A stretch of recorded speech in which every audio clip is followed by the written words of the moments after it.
Okay, good afternoon. I think we are recording.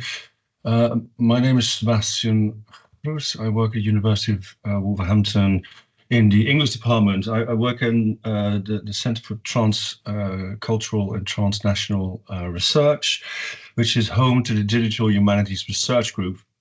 We're here today to organize and deliver our second Computational Literary Studies UK seminar. So I'm very happy that we have with us two wonderful speakers, Nikola Krisztian Czindrity, and of course Professor Jan Rybycki from Poland. Nikola is in Vienna in Austria. I'm going to say a little kind of some words of introduction of what we're doing, why we're here. So my affiliation with the CLS comes via Karina van Daan Oskam, who's also on the call. We're doing a project called Novel Perceptions, which uses a series of methodologies, including computational literary studies, to understand biases in readerly behavior. For a while, we've been doing that project, and on the back of the CLS Infra project in Europe, we've now spearheaded and delivered developing the CLSUK project, which is hoping to kind of roll out a CLS network in the UK. We've organized a computational literary training school last year. We're doing a similar one this year in Birmingham at Aston University during or just before the Parlour conference. If you want details, let me know. So we're also working on a funding application for the AHRC to establish formally a network that houses and delivers a network for computational literary studies in the UK. Today's session is Authors Can Run, but They Can't Hide. And I'm going to shamelessly nick Jan's title for this session because it's a great title. So what we'll be looking at today, after our previous session, which looks into Kazuo Ishiguro's language, is to think about authorship attribution. So thinking about the process and methodologies of trying to identify an author and texts, maybe anonymous text, via the writing style, word usage, and other linguistic features. What we'll be doing today, of course, is to use stylometric analyses to kind of understand if we can identify certain features that identify an author. We'll be looking at word frequency analyses, sentence length and complexity, for instance, of course. In the English-speaking world, I guess there's two examples, famous examples, I think, just to kind of set the scene a little bit.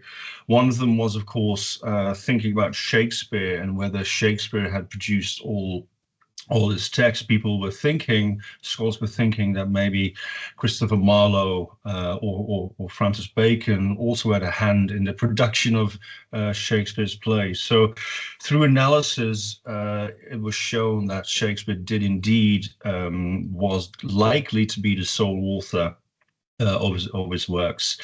A more recent example is, of course, J.K. Rowling and The Cuckoo's Calling, which is actually a novel that's part of our corpus for novel perceptions. It was published in 2013 under the pseudonym of Robert Galbraith, but people were reading the book and suspicion grew that this may have been J.K. Rowling, and computational analysis showed indeed that it was J.K. Rowling, and she admitted this. So it's really an interesting kind of substrand, I guess, of what we can do with these methodologies.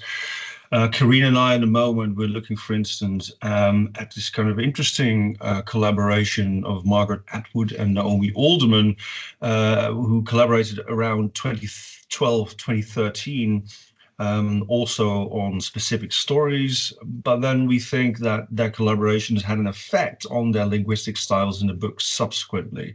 So we're investigating that.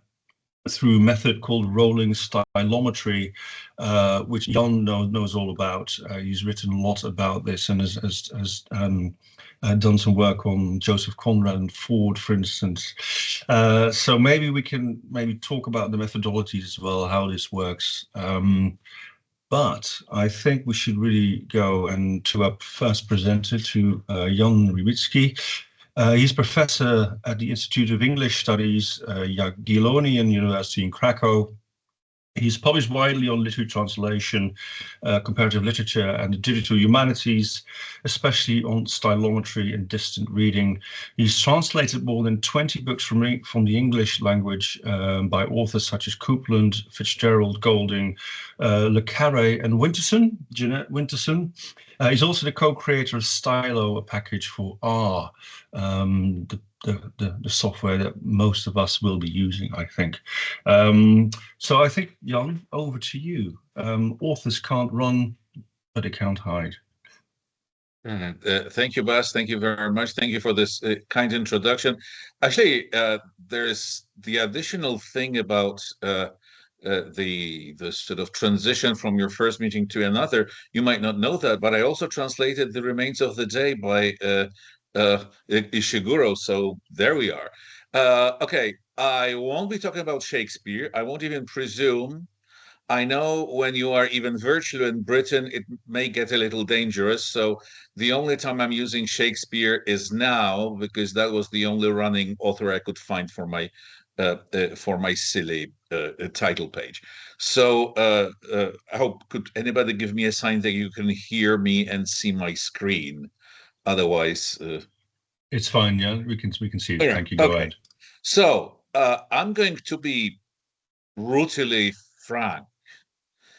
To classify text by their authors, all you need to do is count some very frequent words, compare those frequencies, and usually that's it. So if you're thinking about big words like traditional individual talent, you see how unhappy T.S. Eliot seems to be in my picture. Then it's sort of on the other side of abstractness. So I'm simply going to show you a number of cases where counting very frequent words in groups of texts helps us to establish who wrote what or who didn't write what, and we'll see how far I can get through my probably overinflated presentation, but I'll do my best. So the T.S. Eliot wasn't happy, but the late John Burroughs is in this picture taken probably in the last month of his life. He is the first of the literary people who turned the attention of at least quantitative studies to the fact that the first 100 most frequent words that we use whenever we read or write in any language, the most frequent 100 words, they're like half of the entire utterance, book, chapter, etc. And so he had the brilliant idea to look for signs of authorship, signals of the individual author.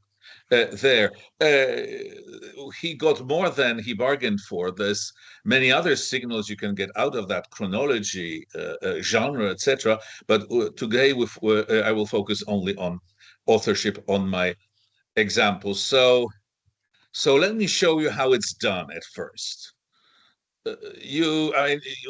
There's one thing you can't skip. You have to have text in electronic form.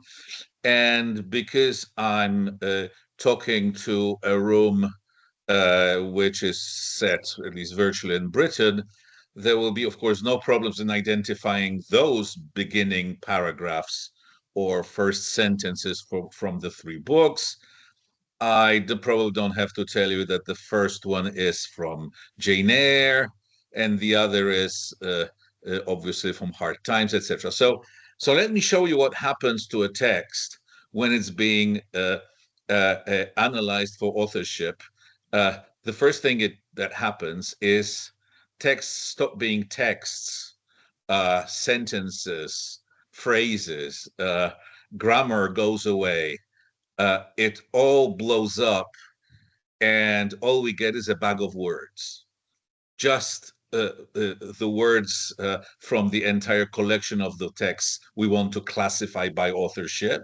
And what we get is a list of the very frequent words. Of course, these are just like 12 or I don't know how many most frequent words. The and, to, of, I will usually be in various proportions at the top of any list in the English language. And I've just introduced you to one of the three laws of Zipf that rule in language. So the next thing you do to recognize, to group your texts by their authors, is now that you have the very frequent words, you count you count their appearance. There you go, in the particular books. And here's just an example. You probably recognize the shortened titles. Mansfield is, of course, Park by Jane Austen, and you will be very happy to know that to write Mansfield Park, she had to use almost 3,000 these and almost 2,000 ends, etc. And of course, the fact that there's almost twice as many these in Sense and Sensibility, which is in the next column, doesn't mean Jane Austen decided to use the definite article more often all of a sudden. Sense and Sensibility is simply a longer book. So now that we have this data, and again, I mean, you can of course memorize that and surprise your family and friends during parties, but it's not really very interesting. But this is where John Burroughs comes in. He came up with ways to first make those things, those numbers, less size dependent, and then to calculate the difference between the proportion each author uses in the usage of those very frequent words. This is one of the later versions of his distance measure, the so-called cosine delta, which you have to understand as well exactly what it is: a distance measure, a degree of distance. So what happens when you apply this distance measure to those word frequencies is something like this. And if your sight is still okay, you might actually read the various shortened titles by as you will see here, the three different authors. We have Mansfield Park and Sense and Sensibility and Emma, you know by whom. Then you have Professor and Jane Eyre and Villette, you probably also know by whom. And then there's Bleak House and David Copperfield and Hard Times by the third author. His last name starts with a D. And when you look at those distance measures, those degree of dissimilarities that this degrees of this dissimilarity that you see here, you will see that this difference, this dissimilarity is the smallest in those red marked numbers, right? Obviously, the same text compared with itself, of course, gets us the distance measure of 0, but also, as you see, for instance, when we look at Jane Austen, the lowest numbers for any of her books are those in comparison to any other of her books. And this is also true for the Bronte books and the Dickens books here. And this, I have to tell you, is a law of nature. This is what almost always happens. It's quite a good indication of who wrote what, provided, of course, you have all the right candidates for your author, and provided you have enough of the text. It won't work on sonnets. No, the 14 lines of text, not enough. It's closer to 2,000, 3,000, 4,000, depending sometimes on the language or how lucky you are. So let's see what, of course, this is not something you normally want to bring and show as evidence to our great friends, the traditional literary scholars.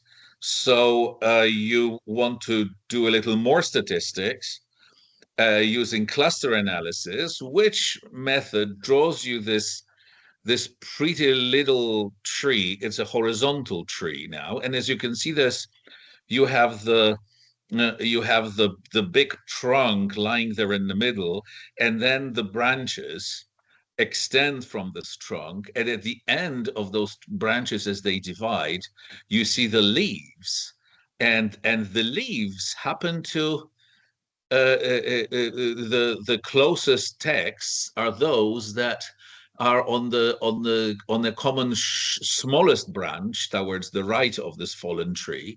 This tree simply fell to the right, and so you see that when you start from the top, Dickens's David Copperfield is the most similar text to Dickens's Bleak House, and the next most similar to the two Dickens texts is his Hard Times.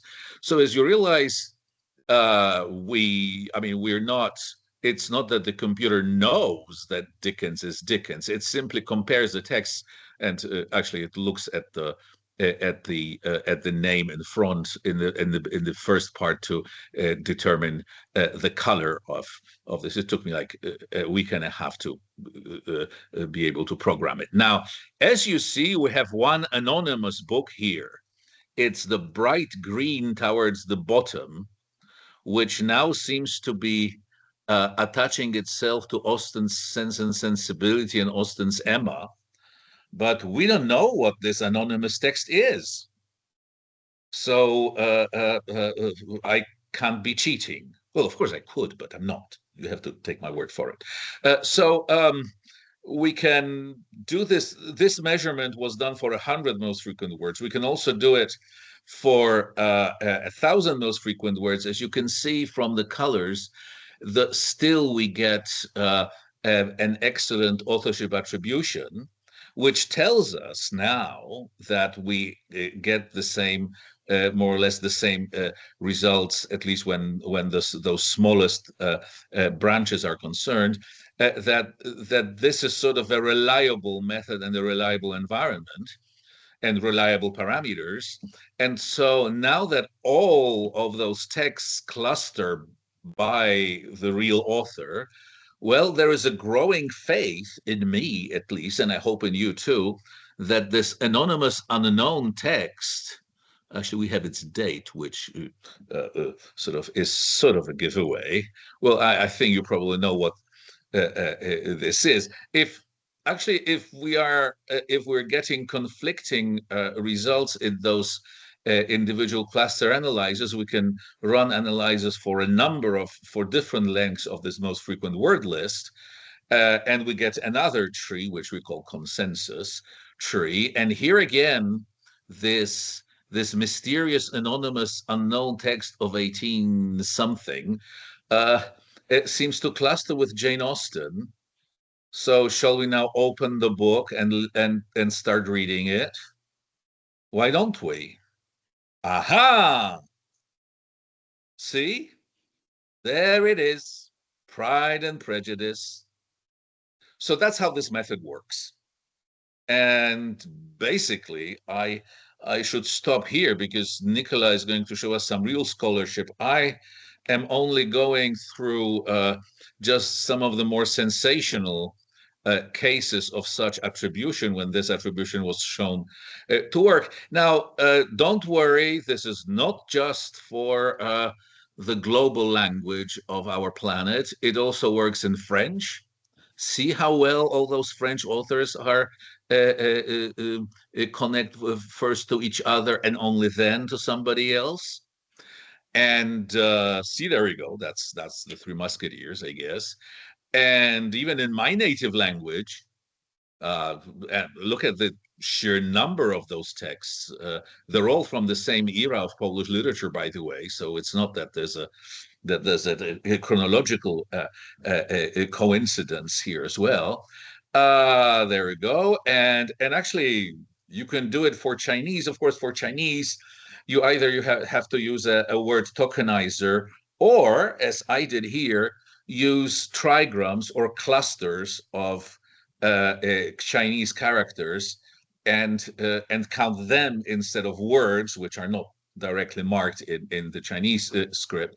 And this even seems to be working for some Chinese texts that, of course, I mean, I'm not sure how many of us will be able to read, but there's, just to prove I actually did that on Chinese, here's a fragment. I don't even know of which of the books. So now the Galbraith case has already been described by Bass. I will only add that the way I heard it was sort of a controlled leak from, so to say, the Rowling milieu, because the Galbraith book wasn't selling, and then suddenly it did. Now, what Patrick Uola did in that New York Times article he wrote, that's Patrick Uola. Okay, that's Patrick Uola in 2008. So that's when I took his picture in Finland. But as you can see here, we have the Harry Potters. We have the known Rowling book for grown-ups, Casual Vacancy. Rowling here is in black. We have Galbraith, who beautifully fits not with the Harry Potters, but with the other genre of her writing. Here comes the genre signal. As distractors, I used, this is, I mean, Patrick used a different set of texts. I just sort of repeated his experiment. And I use as distractors some writers of English fantasy and some, and also Cobbin as the author of thrillers.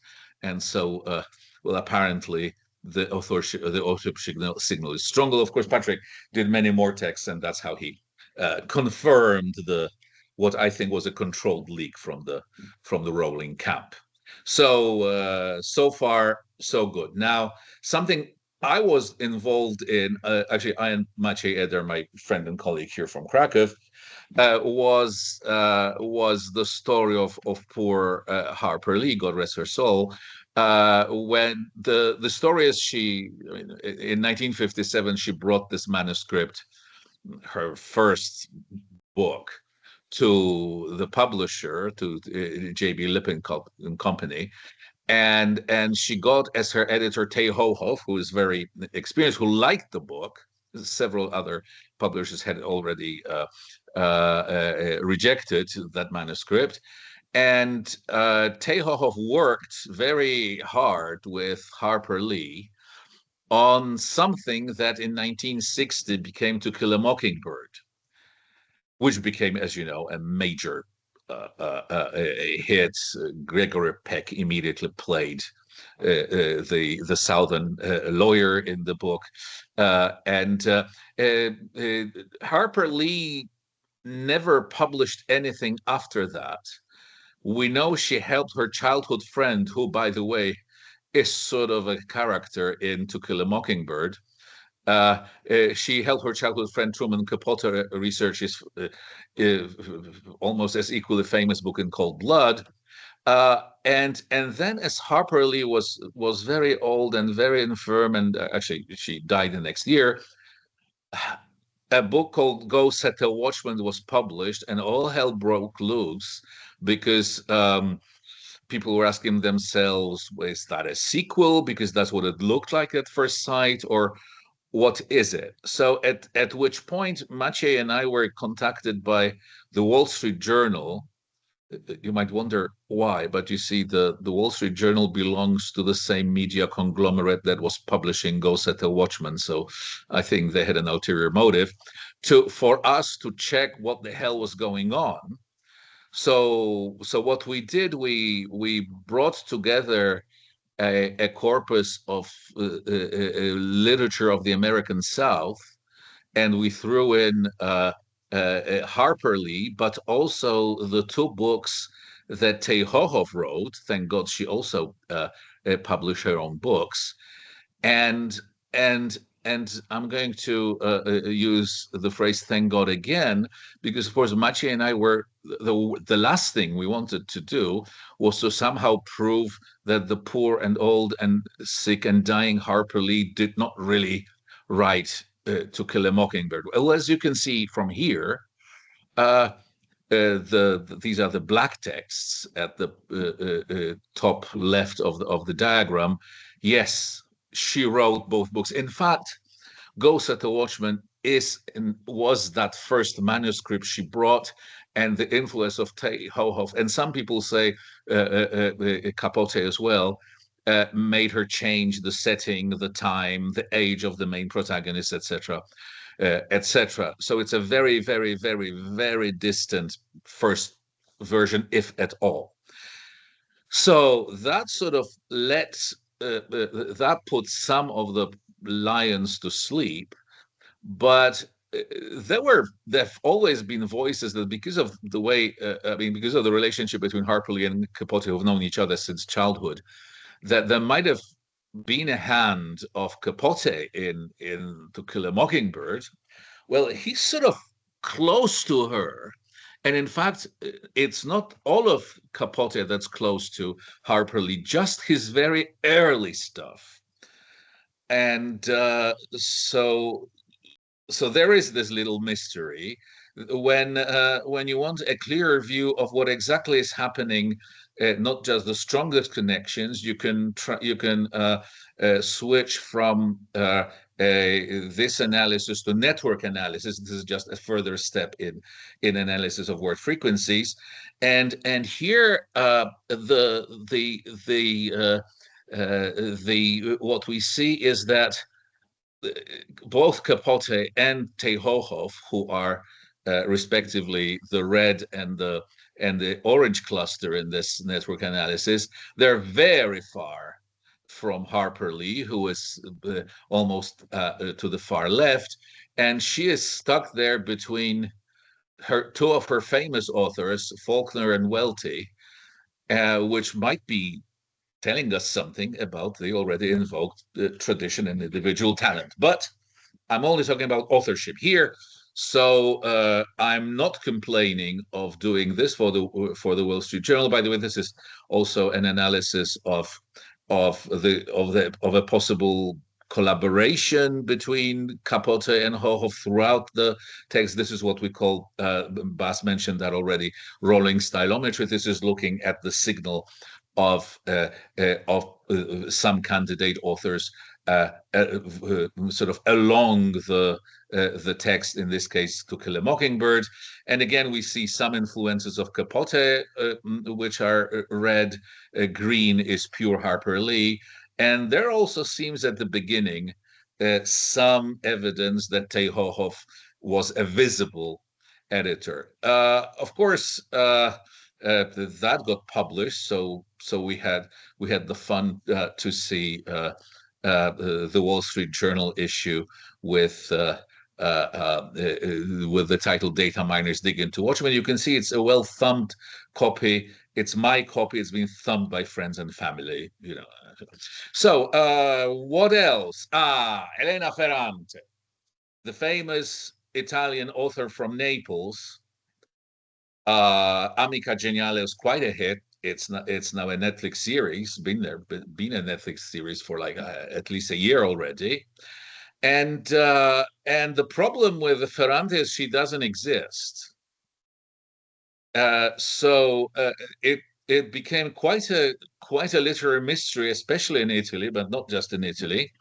So while there were several authors who were suspected of being Elena Ferrante, well, an investigative journalist in Italy followed the money and found out that whenever a new Ferrante book is published, a modest Italian translator of German literature, Anita Raya, buys a new house in Tuscany or a bigger car or something. So he said, aha, that's Anita Raya. Anita Raya said, go away. So the next year, Ariuna Tuzzi and Michele Cortellazzo are great colleagues from the University of Padova, invited a bunch of stylometrists from all over the world. They gave us this corpus of other Italian writers. I mean, all the possible candidates and Raya's translations from the German into Italian, which was all of her writing that we could use because she hasn't written her own individual book, at least yet. And what happened was we all used different methods, and yet we all got the same result. So let me show you my network here. We're looking for Ferrante. Well, as we go down to the bottom left, we are seeing, okay, Anita Raya. There we go. She was hiding for a while, but there she is. And I don't see an Elena Ferrante anywhere near. Of course, these are translations. That thing complicates things somewhat. Not necessarily, though. I've studied that as well. But when we finally find our Elena Ferrante, who's all in red, we find her not only away from the other suspect authors, but in close company with somebody called Starnone. That's Starnone. And he's from Naples. And he and Anita Raya are married. So that would explain the cars and the houses in Tuscany, but it was also a great failure of my hopes. Bas had already introduced me as a literary translator. As such, I was rooting for Raya. I still do not. I still have the hope that actually Ferrante is their joint work. But right now, their mom, I mean, despite the brouhaha after the results of our seminar in both Italian press and Dutch, they're not saying anything. I actually don't care who really wrote that. I would really, if they really wrote that together, I would really be interested to see how that works, you know, from a scholarly point of view. I mean, what do I care who really Ferrante is? Anyway, that's a story. Now, Bas, how much time have I left? Jan, I would say takes 5 to 7 minutes. It's fascinating. Just continue. Okay, fine. Speaking of translation, here's a story. This nice lady, Anna Kołyszko, started translating Woolf's early novel, Night and Day. And then very quickly and tragically, even perhaps more so as she was one of the most eminent Polish translators, she died of cancer. And another great translator and a Woolf specialist, Magda Heidel, who is also, I'm honored to be her friend and colleague from my university. And she once lost this shawl, and I found it for her. I just remembered. Anyway, Magda was asked to continue the translation that Anna Kołyszko left somewhere, and also to make sure it's stylistically uniform. Of course, when I heard she's going to do this, I begged her not to tell me, just send me the final version so that we could see if we can see if that we can see where the switch occurred, or actually whether this most frequent word stylometry is going to work. And so when she was finished, she sent me the final version. And again, this is the Rowling stylometry diagram. It begins with the beginning of the Virginia Woolf translation in Polish.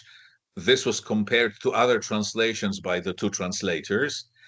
And you can see, while there's a mixture of the red, that's the first translator, Anna, and the green, Magda, at one point towards 140,000th word, the signal of Anna dies.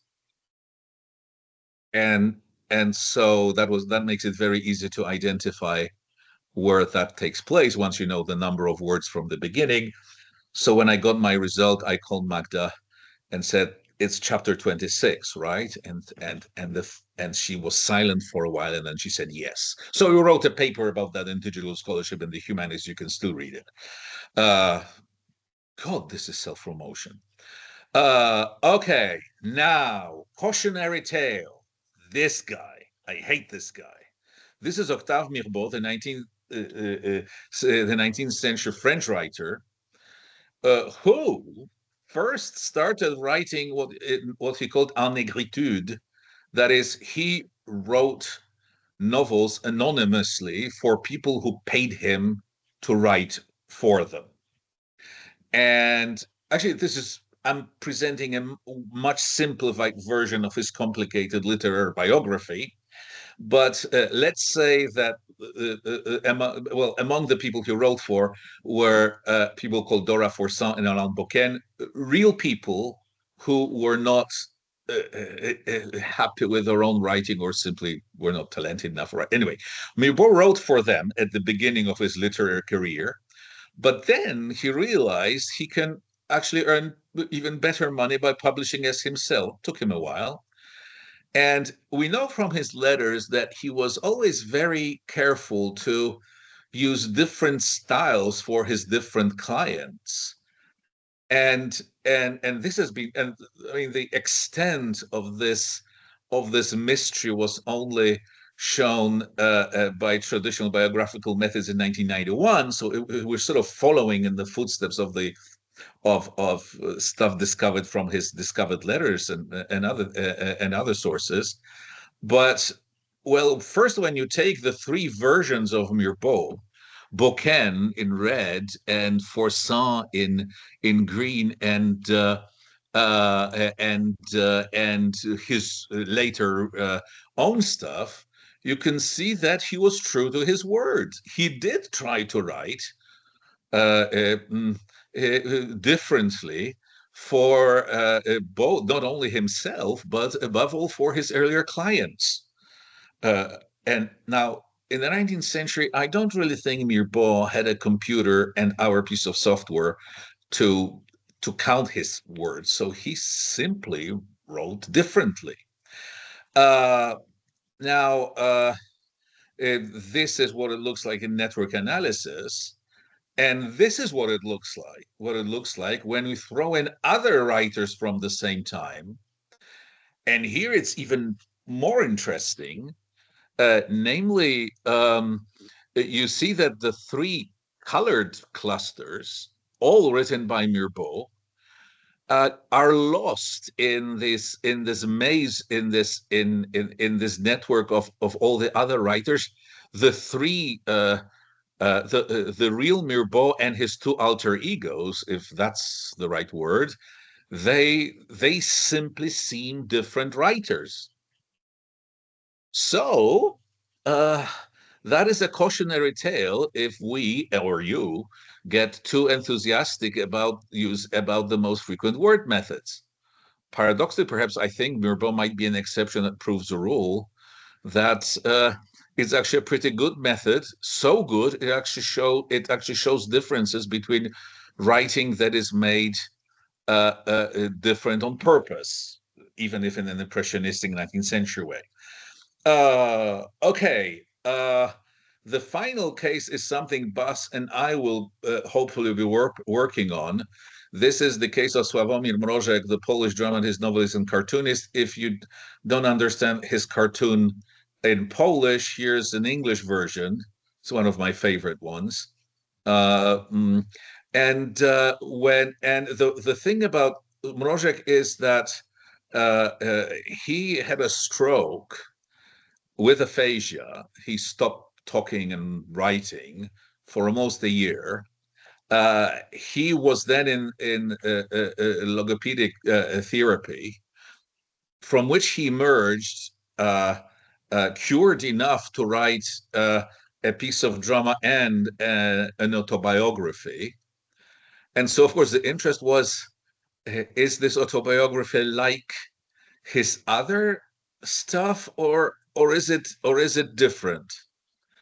And well, apparently, when we compare him with some other Polish writers of more or less the same era and genre, Mrożek has recovered his original stylometry. I'm not saying style. I'm not really sure that we're really talking about style here, perhaps about something that is connected with style.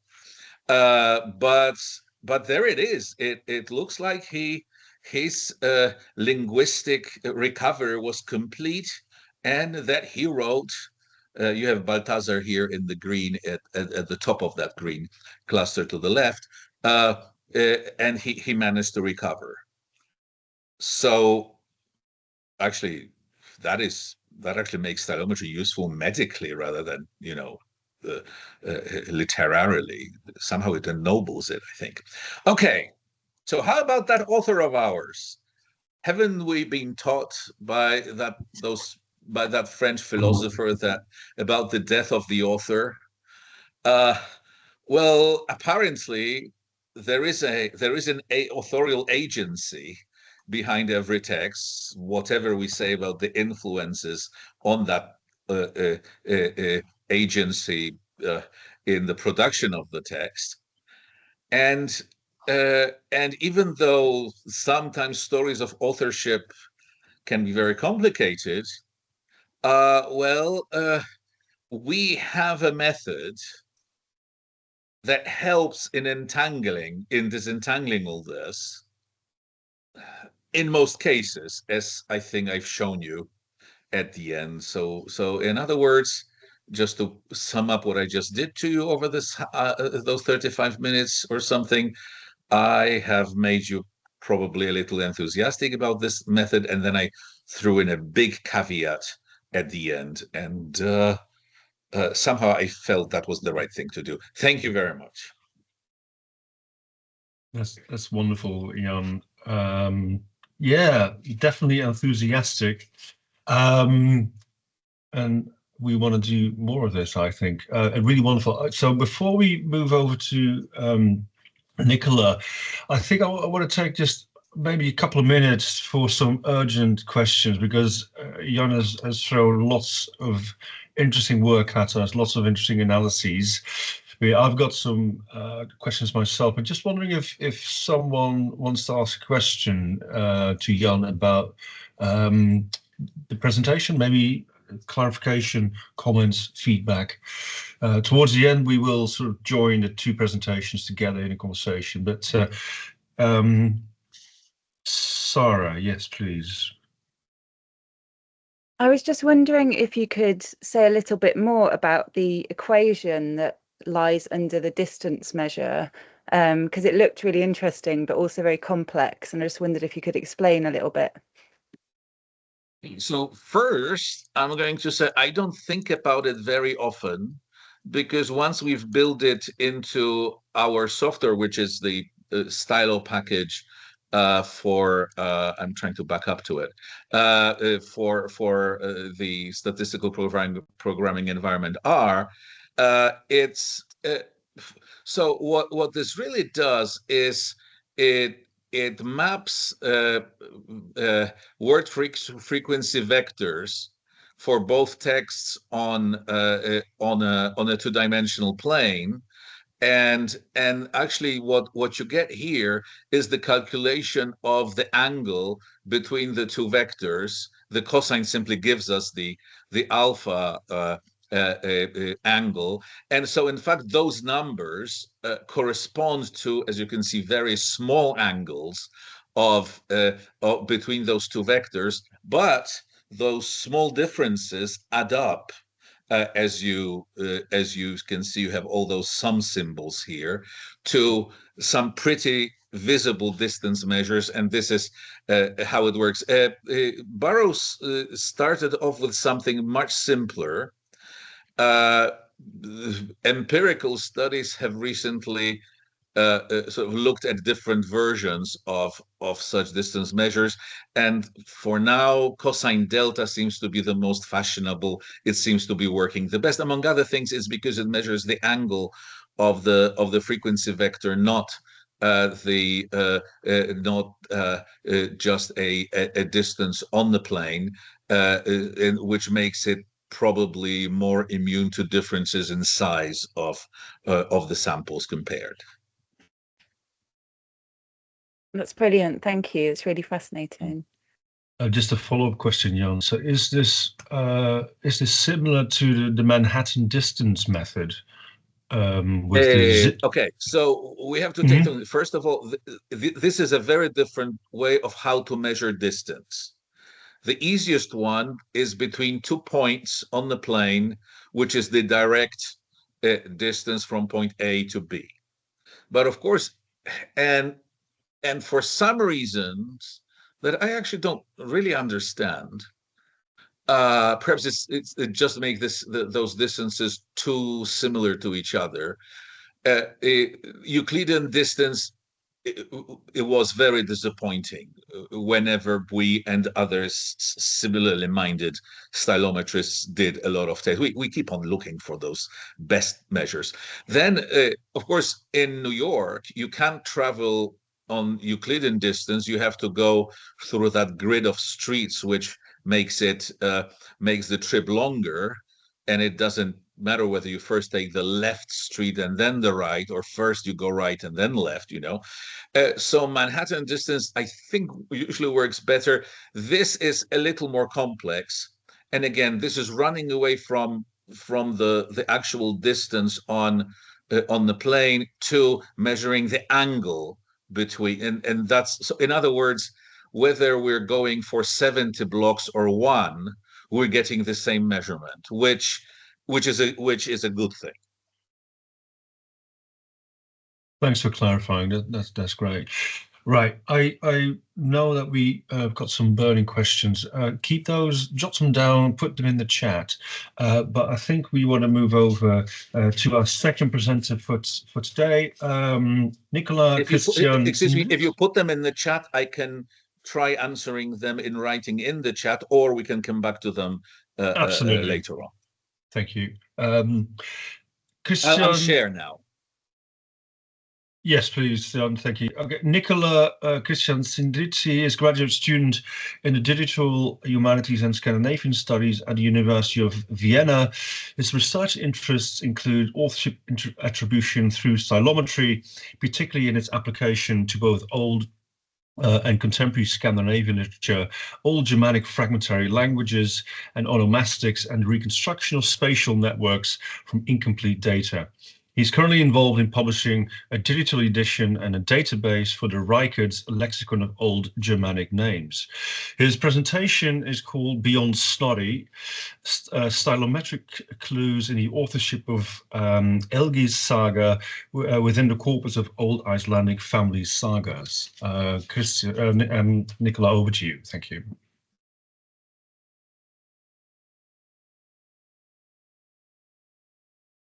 So can you hear me now? Yes, we can. Oh, okay, it was muted. Thank you for the introduction and for the opportunity to speak about this topic, because it's one of my favorite topics to speak about. And I do need to set a timer because I'm notorious at speaking too long. Yes, can you see my presentation as well? Wait. Yes, that's fine. Yes. Yeah, go ahead. Good. Yeah. So a bit of crash course, what is Elhils Saga, and about the main actors. So the main actors are Snorri Sturluson, Heimskringla, Elhils Saga, and the Icelandic Family Sagas. So Snorri Sturluson is probably one of the most famous Icelandic person. He is mostly credited for writing or compiling the Prose Edda, and he is attributed to Heimskringla as well, which is a king's saga. So he's known to be a man of letter. He was also a chieftain, a politician, and a diplomat. And back to Heimskringla. Heimskringla consists of somewhere around 16 sagas about Norwegian kings. The centerpiece is Olaf Saga Helga. Now the attribution is questionable, but nowadays it's widely accepted in the communities that it must have been written by Snorri Sturluson. But the attribution itself goes back to two 16th century translations which credit him as the author. And it is believed that they credit it based on a lost manuscript.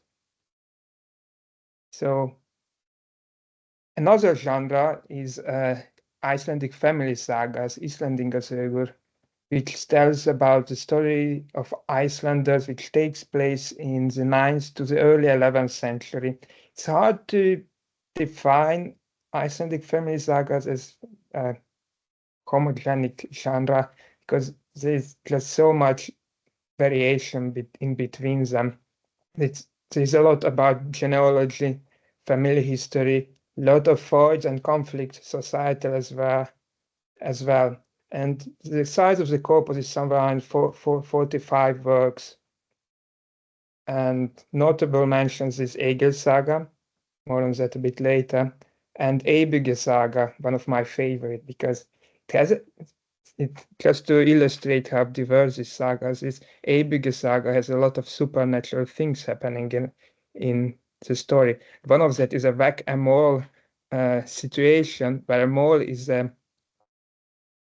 ghost seal who tries to eat your fish, and a character has to whack him down every day, and yet this ghost seal still eats the fish. It's a big anonymous corpus with some clues here and there about authorship, but there's no saga exists to my knowledge which has, like on the front page, that Xyson has wrote this saga. It's not the case. So back to Elhils Saga, which is one of the most well-known, important, and arguably most well-written of the sagas, of the family sagas. Tell a story between 850 and 1000. The oldest fragment is from 1215, but most modern edition based on the saga from the Möðruvalabók, which is dated to 100 years later than the oldest fragment. The story tells about, in a shorter first part, about Egil's ancestry and how his ancestor had to flee Norway after a conflict with the king. Now, the second part is about the titular hero or anti-hero, Egil Skallagrimsson, and about his deeds and misdeeds, lifelong fight with the Norwegian kings, especially with Erik Brodax, and raids, battles, poems. It got everything. Then Egil dies of old age, hides the treasure, and dies. That's, in short, the content of the saga. So there are some immediate points of intersection between Snorri Sturluson and Elhils Saga, which makes him a very good candidate for being the author of this work. Snorri was descended from Egil directly. It belongs to the Miraman family. And in Elhils Saga, special attention is paid to those of Skallagrim's family from whom Snorri was descended. Additionally, Snorri has lived at Borg, which is Egil's homestead. He then moved to Reykjavík, which also happens to be in Borgarfjörður, where large parts of Elhils Saga takes part. And also in Norway, Norway and Borgarfjörður are two important locations in the saga. Snorri was known to be active there as a man of letters and in the appropriate time. And there is also this combination of knowledge of Norwegian geography and Borgarfjörður, which Snorri acquired through traveling to Norway as well and dealing with the kings there. And there is one important thing to which I will come back. It is precisely Snorri, as in this quote, Elhils Saga exaggerates the extent of the area settled by Skallagrimur, and Snorri might have profited, or generally speaking, the Sturlunga clan to which Snorri belonged might have profited for exaggerating this area.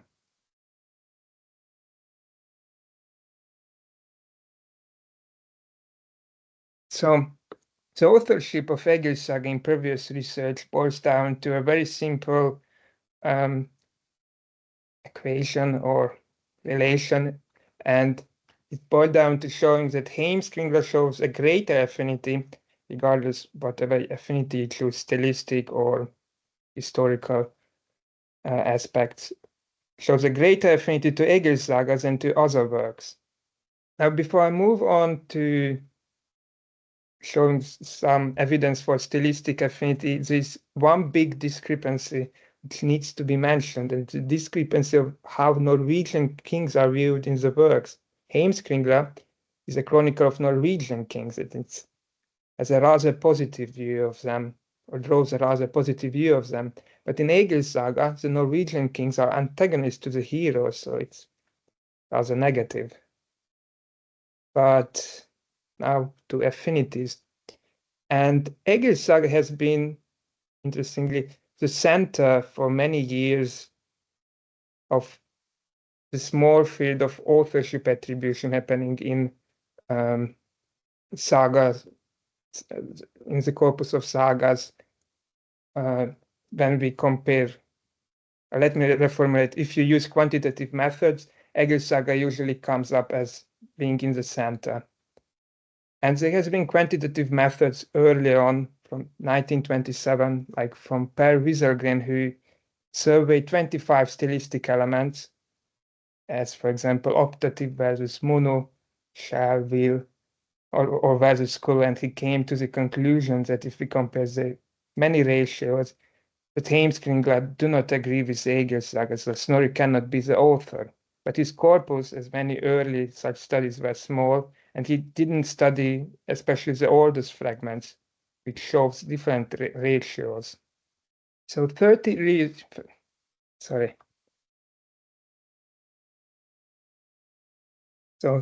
years later, Dutch author Van den Toorn surveyed centers and syntax statistics. They came to a different conclusion, that Snorri is the author. And few years later, one of the most important works, which to this day is referenced quite often, is from Hallberg, who used a pair words method. That is, he counted which word occurred in Heimskringla and only in one further text. And when he compared this amount, he could show that Heimskringla had more pair words in common with Elhils Saga than with other surveyed sagas. He also showed that there is a low frequency of the mediopassive verb kvesask in works related to Snorri, and a high frequency of usage of them in other works. Also, between sentence initial ok-r versus n-r, which both in when, Snorri prefers n-r, and some other likely stylistic markers. And a decade later, a work was published by West in 1974 and 1980, which looked at most frequently used words. So it's very similar to modern day notion of how we attribute authorships through stylometry. He came to the conclusion that in this case, in his corpus, Elhils Saga only moderately correlates with Snorri texts. But yet, still, that there is an identifiable statistical fingerprint for Snorri in texts which he supposedly wrote. So the claims of Hallberg were very influential, as mentioned, and they are easily provable or demonstrable in Saga corpus, about which I will speak a bit later. So this arrow shows the intersection in the heat map between Elhils Saga and Heimskringla, which shows that the brighter the color, the more, or towards the purple scale of the scala, the more common pair words there are between text A and text B, in this case, Heimskringla and Elhils Saga. So Hallberg was right about that. Hallberg was right about NR and OKR, as Hákon Þorgeirsson showed in 2014. There is a faithful transmission of this preference between the manuscripts of Elhils Saga, and there is a high percentage of usage of NR in Snorri texts. To sum up, Wieselgren showed not Snorri is the author of Elhils Saga. Van Dent or Hallberg West showed that it's likely Snorri with some caveats. Results from Wieselgren and Van Dent have not been replicated yet because they are very hard to automatize. Most of Hallberg's results hold, but criticism regarding how to weight them in authorship attribution holds as well. And West is replicated by proxy by stylometric studies, to which we will turn right away. So I'm very happy that Jan talked about stylometry, because I can skip almost or much of the next slide, except just a quick reminder. Lexical 1 grams are just simply words, consecutive words, and lexical 2 grams are groupings of 2 words in sequential manner. And they are also, you can also use character 4 grams as features. So these are 4 characters in a consecutive manner. You group them, you count them, you have absolute frequency, divide them, you get the relative frequency. And this is a great package of style which will do a lot of the work for you. And then you get a table of relative frequencies. You use perform the calculation of intertextual distances, for example, with cosine delta pairwise and column-wise, and you get a distance matrix. And then you choose the column of your interested work, sort it, and check which author and work has the lowest distance to your desired or to your work of interest. And this is basically your attribution. So there are 2 major stylometric results, and they are the only stylometric results in regard to the sagas and Icelandic family sagas. One is Hákon Þorgeirsson, who also showed that the frequency of or the percentage of NR is thing in Snorri's texts. He used Burroughs delta to show that Elhils Saga is closest to Heimskringla at different levels of frequencies, like 500,000, 2,000 most frequent words. But he only used 4 family sagas and 4 historical texts, so it's a very small corpus he surveyed. He also, Helgason Carlson in 2017 and 2021,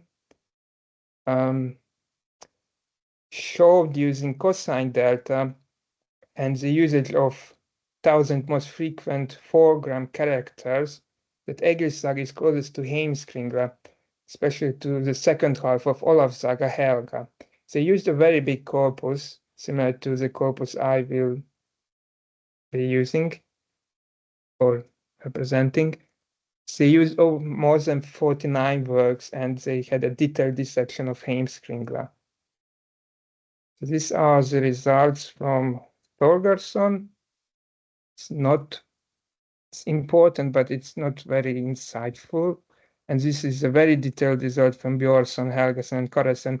Here you can see in the red rectangle that Olaf Saga Helga clusters very well with Elhils Saga Skallagrimsson.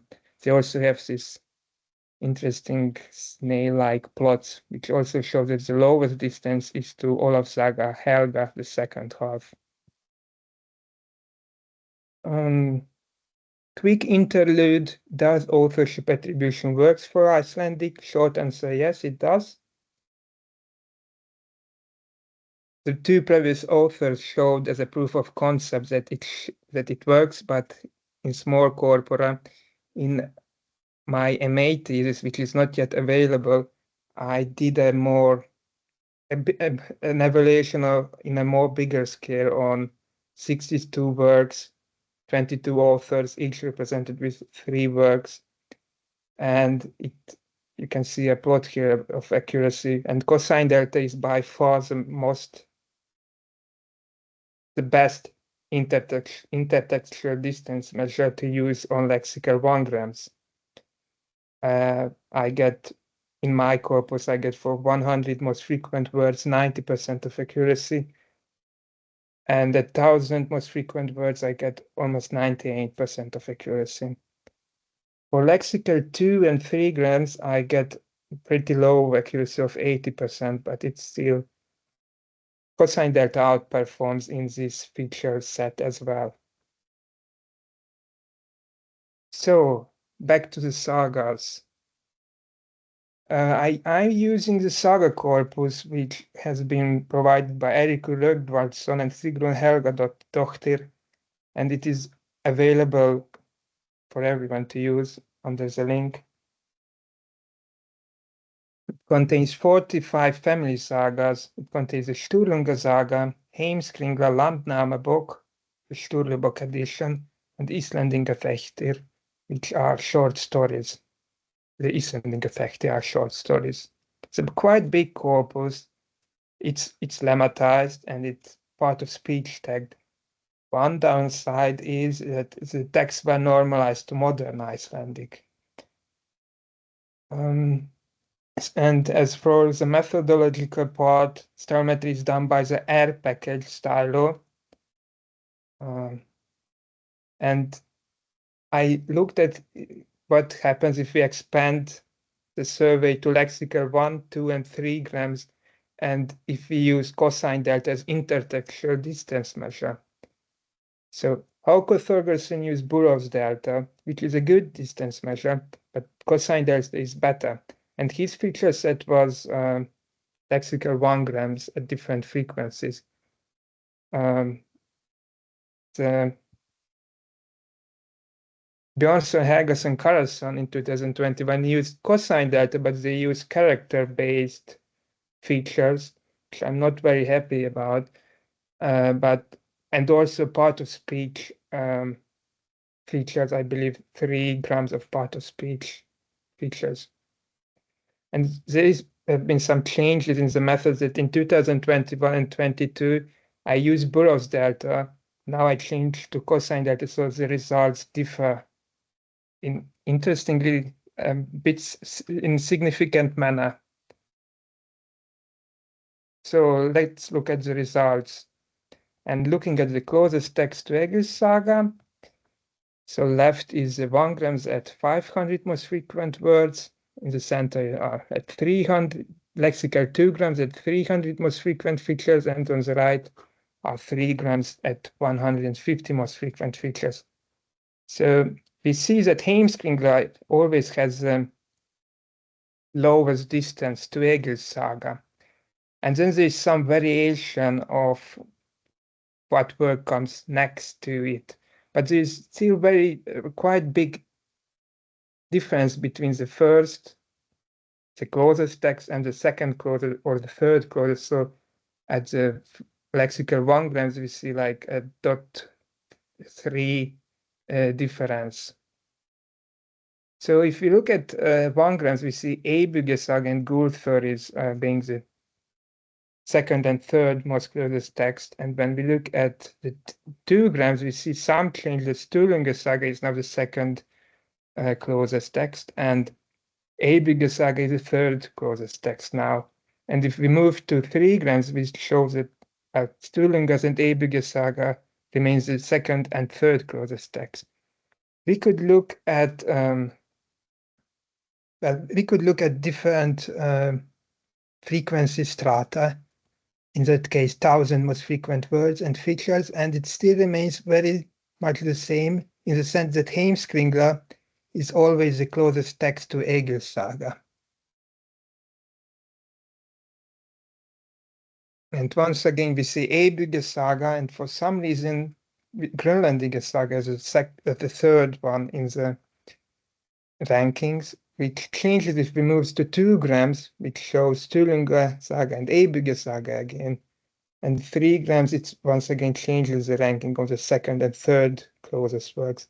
But one thing is to mention that there is a big difference between in the distance units in the first ranking, the Heimskringla, and in the second or third. So it's a rather weak affinity.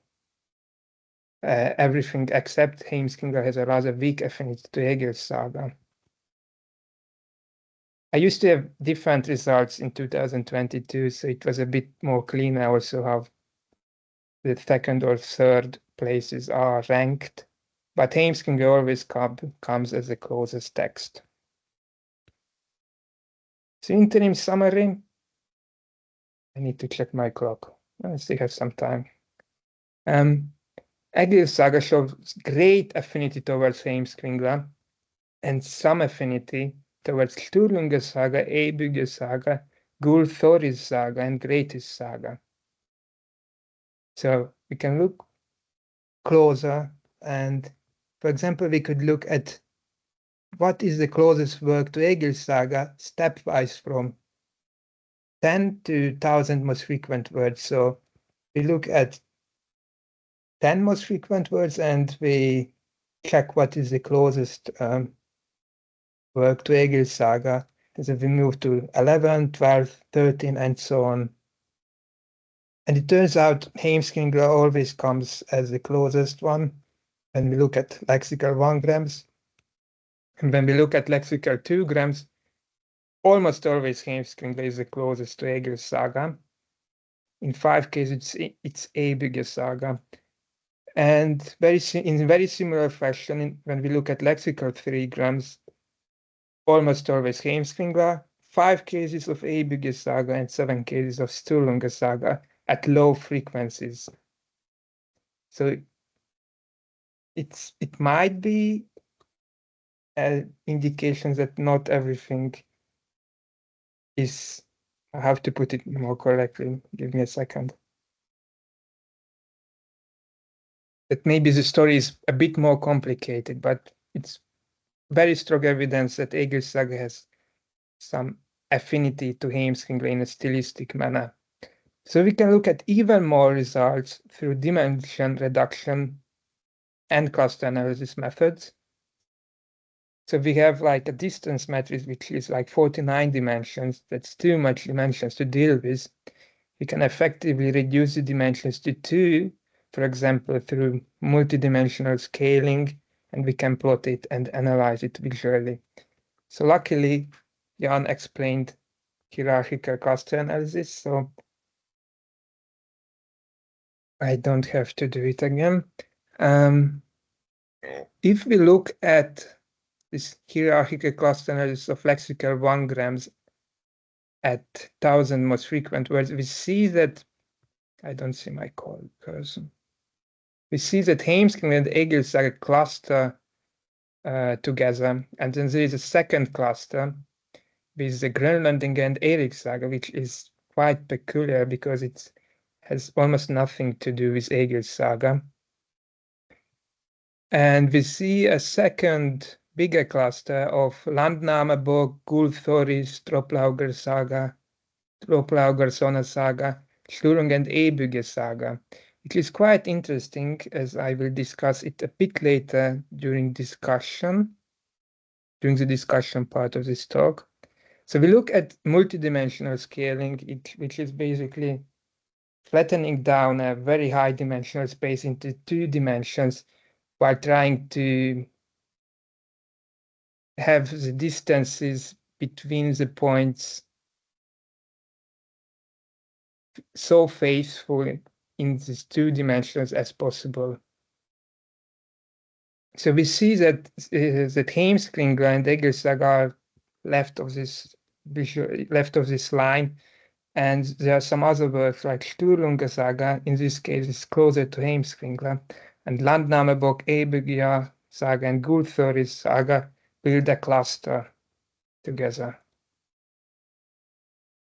So interim summary, Elhils Saga, once again, great affinity towards Heimskringla, some affinity towards Sturlunga Saga, Eybygge, Gullþóris, and Grettis Saga, unclear relation to Landnámabók, specifically Sturlubók, to Grönlandinga Saga, and so on. So we look at lexical 2-grams, once again, 1,000 most frequent features. And we once again see that Heimskringla and Egil Saga cluster together. And this time around, the next cluster they join is the Sturlunga, Eibygge Saga, and Gulthori Saga cluster. Once again, this time in the multidimensional scaling, Heimskringla and Egil Saga closer together. Then there's a bit of, well, hard to call it a second cluster, but in a second space, we see Sturlunga and Eibygge Saga and Elhils Saga. So we update our interim summary, and we move on to 3 grams. Once again, great affinity between Heimskringla and Elhils Saga. And the next cluster is the Sturlunga, Eibygge Saga, and Elhils Saga. So we look at multidimensional scaling, and we confirm these results, and we've got, we come to these results when looking at all these features. So we show that Elhils Saga has a great affinity towards Heimskringla, which confirms previous scholarship, and we might conclude that it is therefore Snorri who is the author of Elhils Saga. But Elhils Saga also shows some affinity towards Sturlunga Saga, which is a compilation of sagas about the Sturlungs. And a large part of that is Icelandic Saga, which is likely written by Sturla Þórðarson, a nephew and pupil of Snorri Sturluson. Then we look at Eibygge Saga, which also appears in the clusters, or as the second closest work in the distance, and we calculate the cosine delta. And this is a story about Snorri Goði, who is one of the ancestors of the Sturlungs. And it was proposed that Sturla Þórðarson is the author of this work as well. Then we look at Gulthori Saga. Once again, it's argued that Sturla Þórðarson is the author. We look at Elhils Saga, and now it's a bit different because scholarship suggests that it is based on a previous lost account, which was written by Sturla Þórðarson. And this result is quite similar to Björnsson, Helgason, and Karlsson's paper with character 4 grams. Now, we can also look at weaker relations like Landnámabók, specifically Sturlubók, and we see that, and this time around, it is very likely that Sturla Þórðarson is the author. It also has numerous insertions from sagas. And interestingly, this version of Landnámabók, of which there are some other versions of this land-taking book, which describes the taking of the land of the Norwegian settlers when they came to Iceland. This version also exaggerates the land-taking of Egil, not very surprisingly, because it's used as source for such claims. To much surprising manner, why Grönlandinga Saga and Elhils Saga rather appear sometimes as to show some affinity towards Heimskringla and or Elhils Saga is a bit unclear to me, because it's a saga about the colonization of Greenland and Vinland.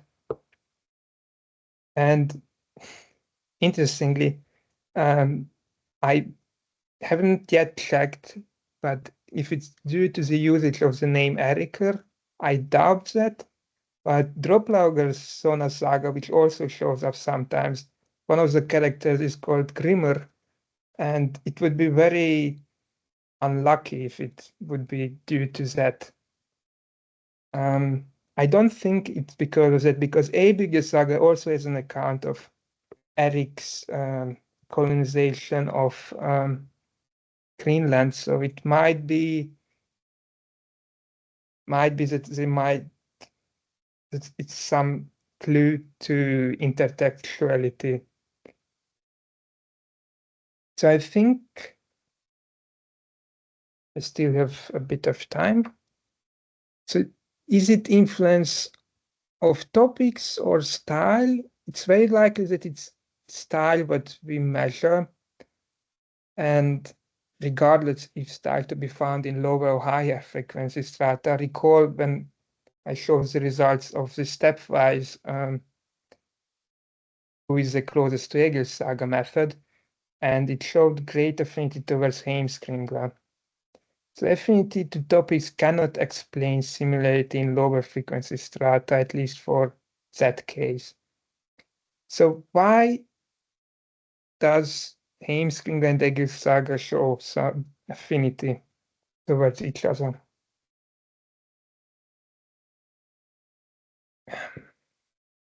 So explanation 0 would be that Heimskringla and Elhils Saga has the same author, and that's it.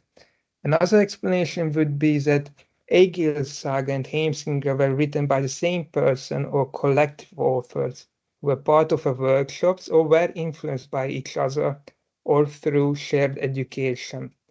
Remember that Sturla Þórðarson was a nephew and a pupil of Snorri Sturluson, and he does come up quite often in discussion, at least in the last slide.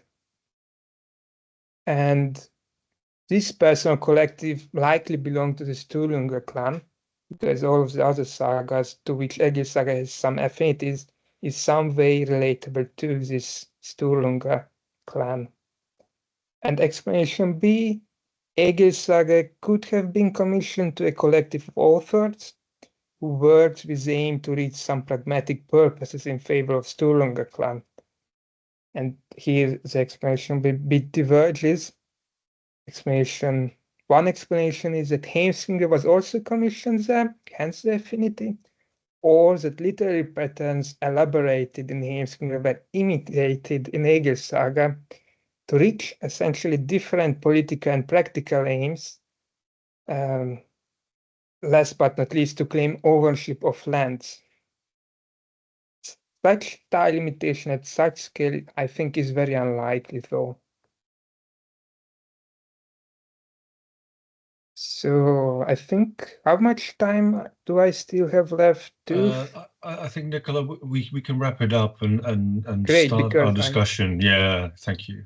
Yeah, it's fascinating, but yeah, maybe two, 3 words, if absolutely. you allow me. It is very problematic how we looked in this presentation or talk or previous research at authorship, because we look at books behind in my bookshelves, and they do have authors stated directly on it. But the authorship in medieval times is quite different, and it's very hard to say that this one work as one author, and then you have to differentiate between scribe and how a scribe influences and compilations and so on. So it would be quite interesting to look at how this collaborative nature, like in workshops, could have manifest itself when we look at stylistic traits. Additions, idealization glued together from various manuscripts. The saga corpus is not ideal because it's not in Old Icelandic, but it's the best corpus we have so far. It would be indeed very interesting to look at intra and inter-manuscript variation, but there are not many manuscripts yet encoded to that specific standard. So that's it, and I'm open to questions and tips and tricks and criticism. Thank you. Wonderful, Nikola. That was really wonderful. A very detailed investigation. Elementary, my dear Watson. We should say we've had 2 fantastic linguistic detectives today. I've got lots of questions. I mean, I know you will have questions from the participants, but can we just jump in and maybe start with your final kind of remark, Nikola, about the nature of authorship, which Jan was obviously also alluding to with his his rather kind of interesting remarks about Roland Barthes. But I'm wondering about sort of maybe in medieval times there's an author and a scribe, and maybe we're not even sure how this works. In more modern times, I was thinking, for instance, of Raymond Carver, whose editor George Gordon Lish had such an impact upon Carver's writing his short stories. So one question I guess that we can maybe think about is the impact of editorship. We know, of course, The Wasteland and Ezra Pound, but also T.S. Eliot's wife, who had a large shaping role in the production and in the creation of The Wasteland.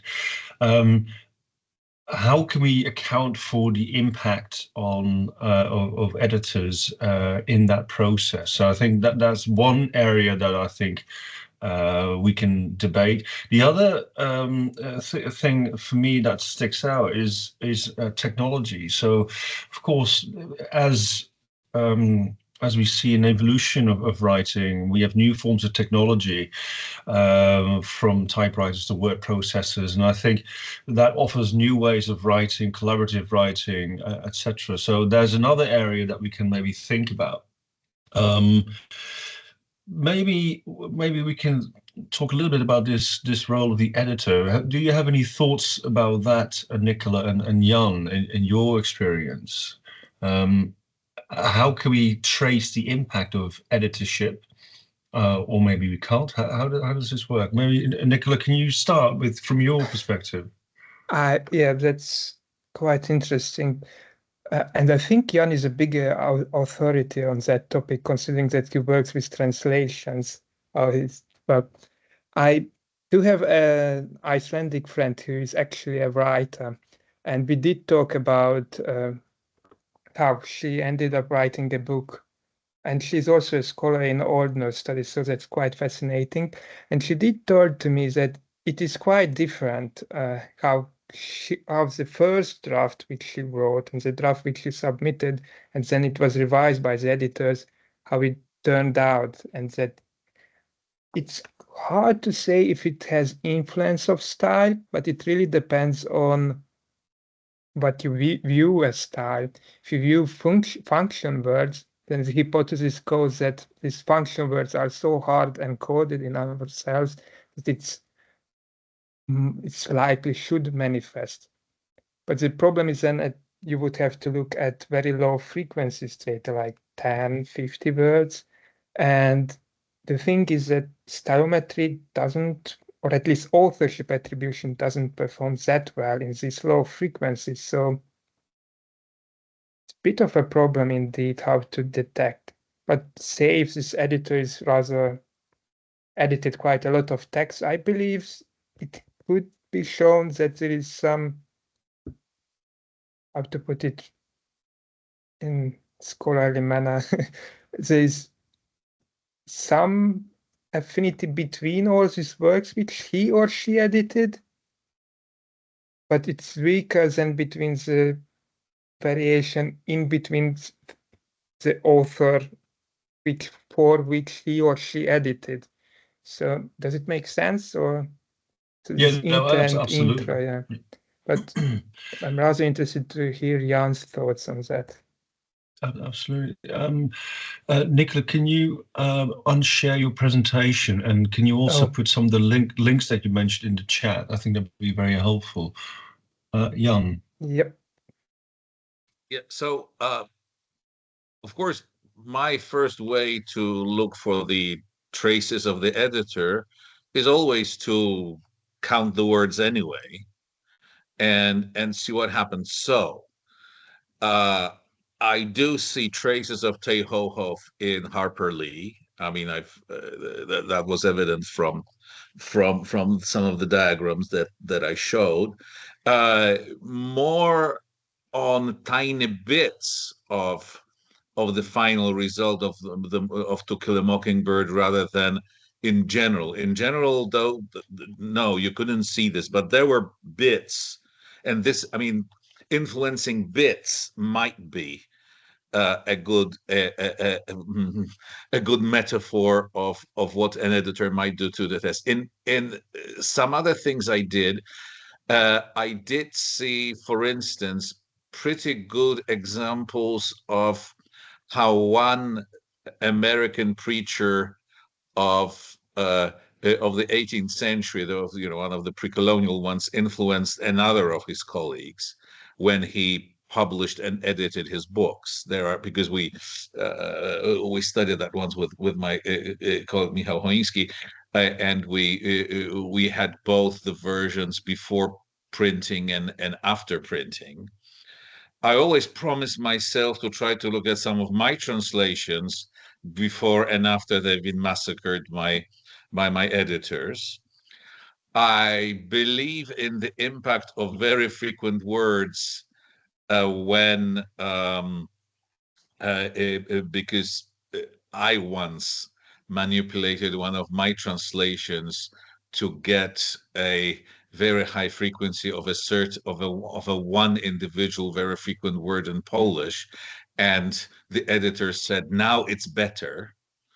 So of course the question that comes is that if we focus our search for the editor rather than author or co-author, if you want to stop perhaps treating the editor like a co-author, but rather as intrusion of some sort, then we could probably look for hone our focus our methods on that, because perhaps very frequent words is not what you're looking for in traces of the editor. Now, on the on the fourth hand, the story of the two Polish translators is what I didn't have time to say was that if I had seen the extent to which the second translator intervened into what the first translator left behind,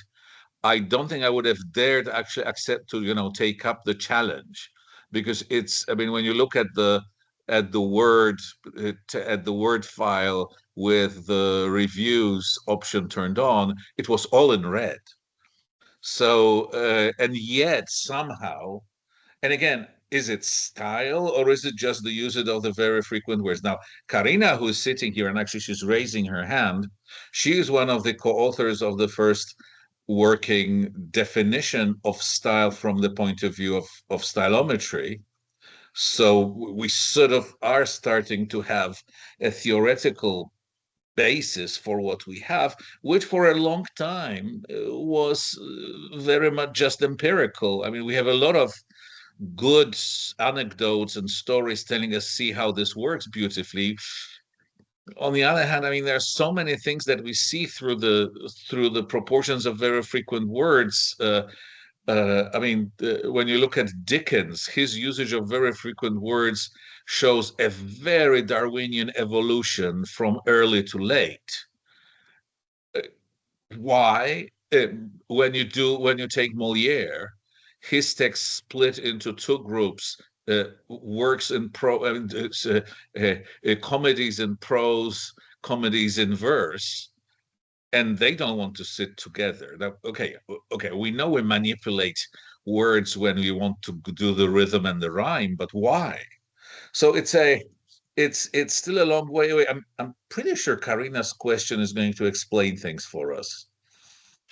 I think we should hand over to Karina. Thank you. That's fascinating. But I mean, what I would not be looking for is like most frequent words, but literary taste in a certain era, like going for a sparse style, editing out adverbs, etc., and that kind of thing. So, Karina, your thoughts, please. Thank you. Mm-hmm. I've got a lot of thoughts. I really enjoyed both of your presentations. It's so great to see that so much work is being done, and that we're definitely growing to be a very serious research group all over the world, and being interested in the same kind of things. About your final remark, Nikola, about different manuscripts and different versions and influence of the editors, there is some work being done on comparing the texts from different manuscripts of the same text. And if you add the edited text to that, you can see that it's just another scribe, another copy of the text. And by doing that, it will teach us more about how large the freedoms were of different copyists. And I guess the same goes for translations. But the difficulty with medieval manuscripts, of course, is that the spelling differences are depending on the region or the dialect. But then again, other tools come in handy in lemmatizing the words and then doing the analysis again on the basis of the lemmas, so the dictionary entries, which takes a more abstract look than more at the content than at the differences in spelling. So there are more and more tools that will help us to get a better view on this. And another development is looking at modern authors and logging their work. So asking them to make use of a keystroke logger so that we can see what they add or change in every version of the text as they are developing their text. And that it gives us a large corpus of versions of the same text. And if we also apply a stylometric analysis to that, that also teaches us a lot about the creative writing process. And I'm sure there will be many things that come out of those kind of analysis that will help us to learn more.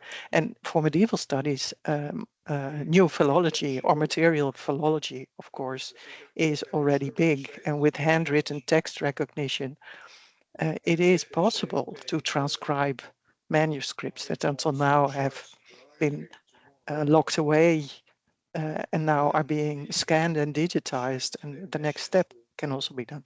So a lot of different things, but thank you again for your inspiring talks. Yeah, thank you for your comment.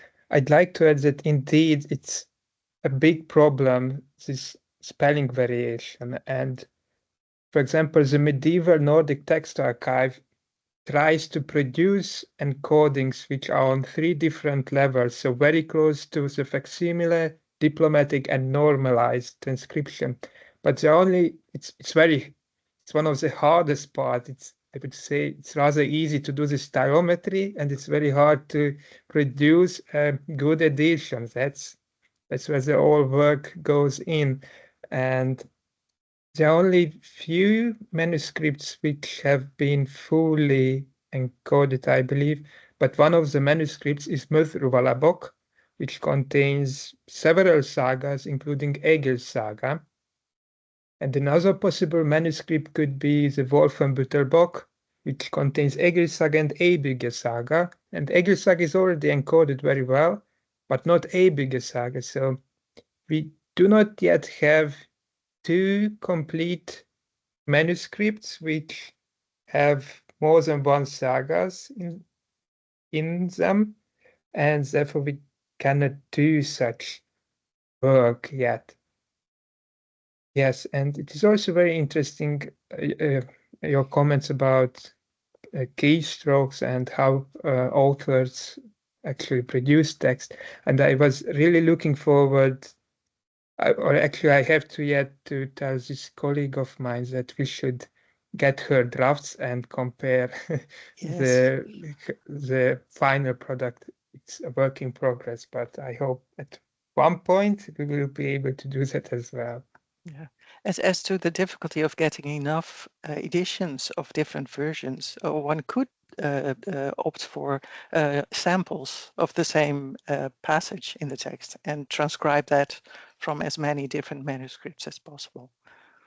That would be doable, yes. But my big issue would be that I'm not sure I could infer style or from small samples. And if I would want to look at the works in complete view, Yes. such as they are presented in Möðruvalabók, which is quite complete and not in samples. And yes, we have moved very forward in technology in the sense that we can use transcribus or scriptorum to transcribe text, but the normalization, automatic normalization, I don't think we are there yet. But there's no part of speech tagger yet for Old Icelandic? no, and I don't think there's a lemmatizer either. They're mostly combined. So part of speech tagging automatically includes lemmatizing usually. Yeah. No, not yet. Not yet, but somebody should look into that. Jan, you want to respond? You're on mute, Jan. You're on mute. Thank you. Sorry, I'm going to be not the devil's advocate, but perhaps actually the devil here a little. I have yet to see a result that was screwed up by differences in spelling and alliteration and or transliteration. The thing is, this the reason why stylometry by most frequent words is better and more reliable than anything else we know so far. Certainly better than stylometry by keywords, where it all started. I mean, as I wrote a comment here praising Nikola for showing us on the example of his problem how exactly authorship attribution has evolved for the last 100 years or so. First, let's look at the classical example that the famous study of the Federalist Papers back in 1969. They first start off with looking at characteristic words like while and whilst, but that doesn't give them enough statistical evidence, because there's simply not enough of those. When you pile up those hundreds, thousand, as in Nikola's case, words, it creates, I mean, the more words you pile up to a certain point, the bigger the distance gets mathematically. There's no way it can get smaller. So, of course, then a lot of zeros might appear if you look too much, but up to several thousand words, especially for long text, you're basically, I mean, normally you're okay if you stop at 100, 1,000, and that's it.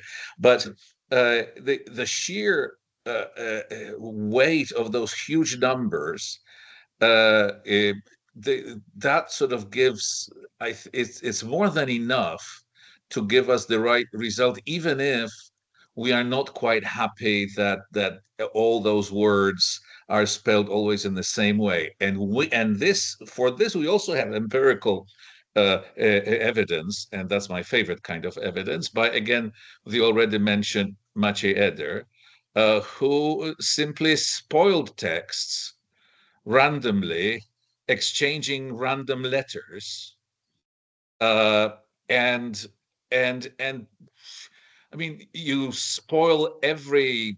I think his results were until you start spoiling more than one word in 20, your stylometry results and reliability doesn't change at all, simply because there's such a load of the statistics. So, in other words, Nikola, I think you're way too cautious. I think you have shown very well it's Snorri. I know you have to be very careful and scholarly, but at this point I would assume it's Snorri and move on. I don't know if you, I mean, perhaps this is saying too much, but the fact that you not only get those convincing results for most frequent words, but the fact that you're also getting those results for bigrams and trigrams, and these are a problem, because what we often ignore about language is that the frequency and the commonness of n-grams beyond 1 or 2 drops suddenly. In 100 novels in any language, you can't get a single pentagram, 5-gram, when n equals 5, you can't get at even one 5-word n-gram to repeat over 100 novels of the same language. It's something that is intuitively totally unacceptable, but I've checked. In other words, I think Nikola's results are excellent, and the way that he sort of tries to undermine them over and over again, it only shows that he's a very mature scholar already. And I'm not laughing. Nikola, can I just bring in Victor, who's also got his hand up? So hold that thought, and we'll come back. But I want to bring in Victor as well. Thank everyone, thank you for the presentations. Both of the presentations, they were quite interesting. So I have a question to both of you. You've been talking about finding two novels that are most similar to each other. And the similarity is expressed in terms of a certain index. But eventually we're looking to establish if this is a yes or no answer. That is, whether the two novels are written by the same author or not. So don't you think that the fact that two novels are the most similar from a certain collection, it does not necessarily entail they were written by the same person, by the same author?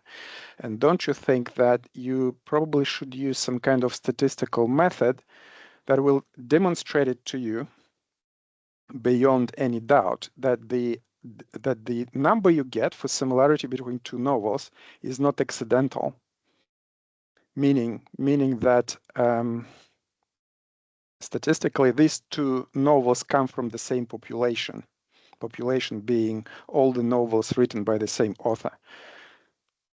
Now, don't you think that methods like this would help you to actually establish that the similarity actually means the novels come from the same person?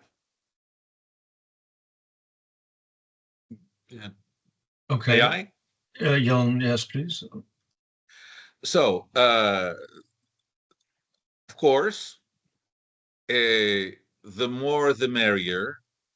The more Jane Austens I put in my study of some book that Jane Austen might have also written, the better. You train. It's machine learning. The best way to train a model is to have as many texts as possible. Of course, if Jane Austen wrote poems, it would not be perhaps the best idea to put them, because the genre signal would be raising its disgusting head over and over again. There are other the bigger and even more difficult question is, how do you know, dear stylometrist, that you have the right candidate, that you have the real author among your candidates? So Nikola has shown us, and that was great. I mean, that's what makes his study so robust. That, I mean, she sort of has the whole history behind who could have written this. So from a traditional authorial attribution point of view, he can be fairly sure this is. I mean, there weren't any. Of course, it's been a long time ago. You know, perhaps somebody drowned with another saga that would be even closer to the one that he was studying. But there is a method that is called the general imposter method. It's been fairly well described, where actually by some fancy footwork you can get a little more sure that you actually do have all the candidates you need in your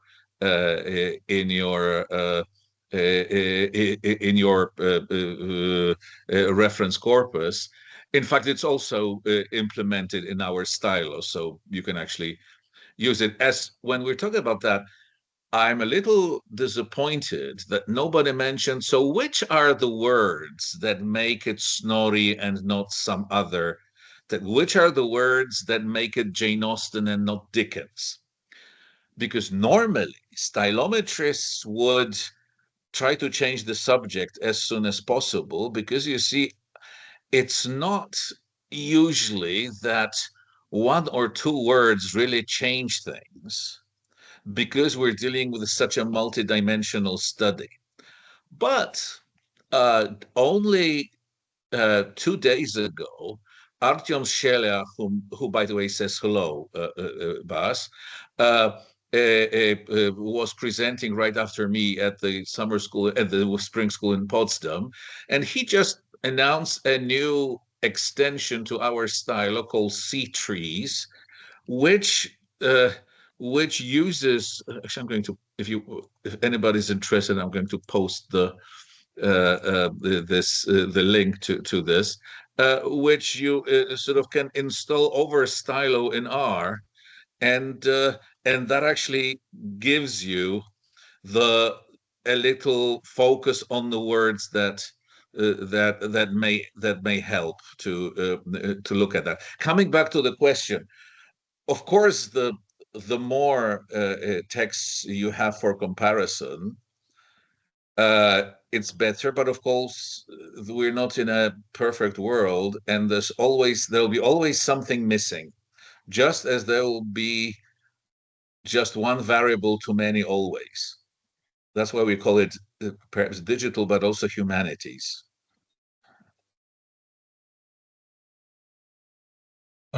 Victor, you have a follow-up on that? Yeah, I just wanted to clarify my comment, and maybe Nikola can respond to this as well, Sure. because in Nikola's presentation this is probably a bit more obvious. So we know that, let's say, Elhils Saga is more similar to Heimskringla. How can we be sure that they were written by the same person? We don't have many samples written by Snorri Sturluson. We just know that the two sagas are similar. We need to be certain that they were written by the same person, as I understand. I think there may be statistical techniques that can show you that, yes, indeed, Heimskringla comes from the same population as the Elhils Saga, and vice versa. And I can elaborate on this, but there are statistical methods to show you that a certain observation comes from a certain population, basically. That's super interesting. Would you mind dropping me a line? And I'd love to hear more about that, Victor. Nikola, can you respond to that? And Yeah, I know there's a couple of questions hanging in the air. So I think as we're moving towards the end of the meeting, maybe you can respond to those, and then we'll draw it to a close. Thank you.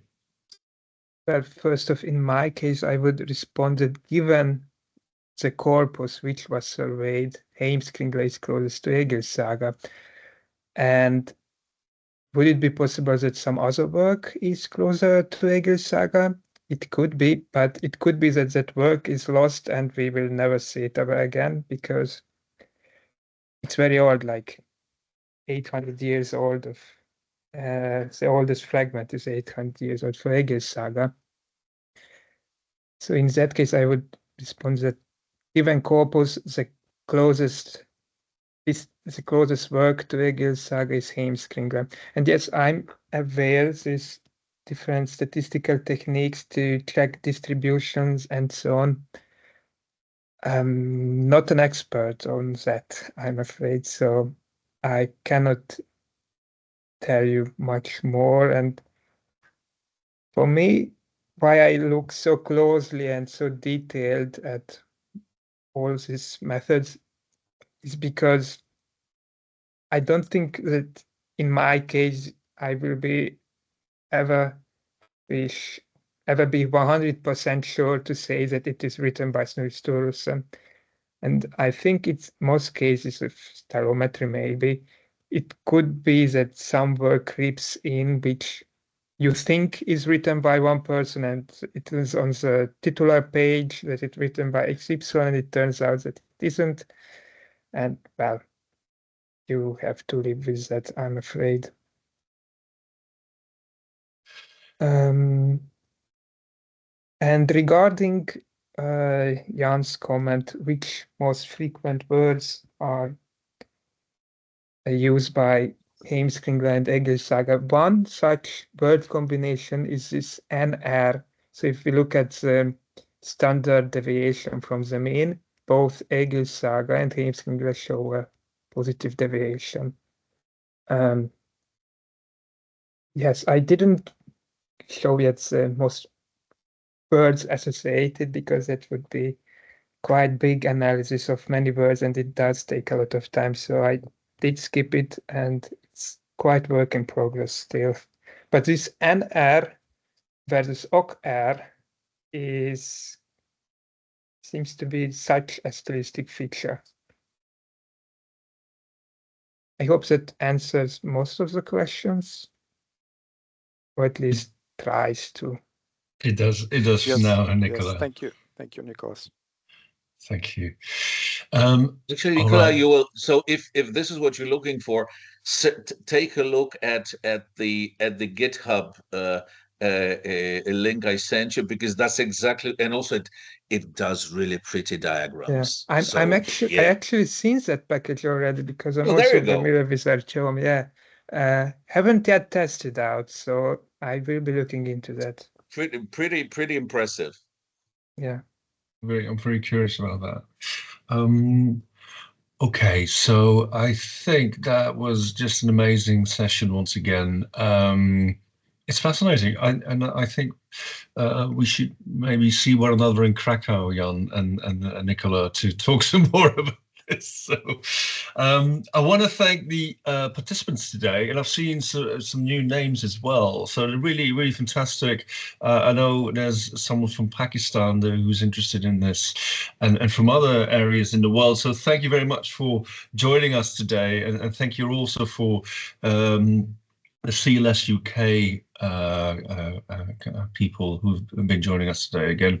Of course, I want to thank Jan and Nikola for your wonderful papers, very illuminating. There's much more to talk about, I guess, but we can do that hopefully in Krakow or at another session. So thank you both very much. Thank you all.